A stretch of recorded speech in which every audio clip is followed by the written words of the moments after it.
రాజన్న సిరిసిల్ల జిల్లా ఎల్లారెడ్డిపేట మండల కేంద్రంలో 21 మందిపై పిచ్చి కుక్క దాడి చేసింది. రాత్రి వేణుగోపాలస్వామి జాతరకు వెళ్లిన పిల్లలు, వృద్ధులు, మహిళలపై దాడి చేసింది. బాధితుల్ని వెంటనే సిరిసిల్ల ఏరియా ఆసుపత్రిలో తరలించారు. 21 మందికి యాంటీ రేబీస్ వ్యాక్సిన్ అందుబాటులో లేకపోవడంతో అరగంట తర్వాత యాంటీ రేబీస్ వ్యాక్సిన్ సమకూర్చారు డాక్టర్స్. ఇప్పటికైనా అధికారులు స్పందించి కుక్కల్ని నియంత్రించాలని కోరుతున్నారు స్థానికులు.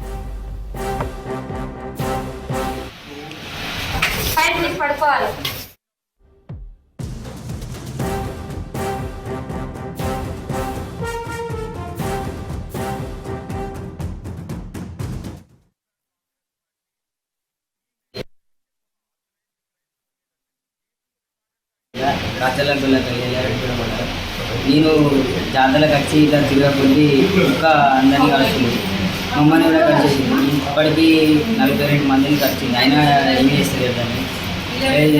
వెళ్ళకపోతే సూలు ఇచ్చారు, కానీ Sircilla government hospital half an hour అయ్యాయి, ఇంకా వస్తలేదు. వచ్చినప్పుడు రాగిల కార్తీక పౌర్ణమి సందర్భంగా జాతరకు వచ్చినప్పుడు కుక్క అందరినీ లైన్ బట్టి ఒకరి తర్వాత ఒకరిని కరుస్తుందన్నమాట. కరుస్తుంటే మేము అక్కడ హాస్పిటల్లో ట్రీట్మెంట్ తీసుకుని సిరిసిల్లకి వచ్చింది. అందుకోసం కుక్క కరిచిందని ఇక్కడికి వచ్చింది. ఏమన్నా డాక్టర్స్ ఏమన్నారు ఇక్కడికి వచ్చిన తర్వాత? డాక్టర్స్ వచ్చిన తర్వాత రిపోర్ట్లు రాసుకున్నారు, కొంచెం వెయిట్ చేయండి, ఇంజక్షన్లు తీసుకొస్తాం.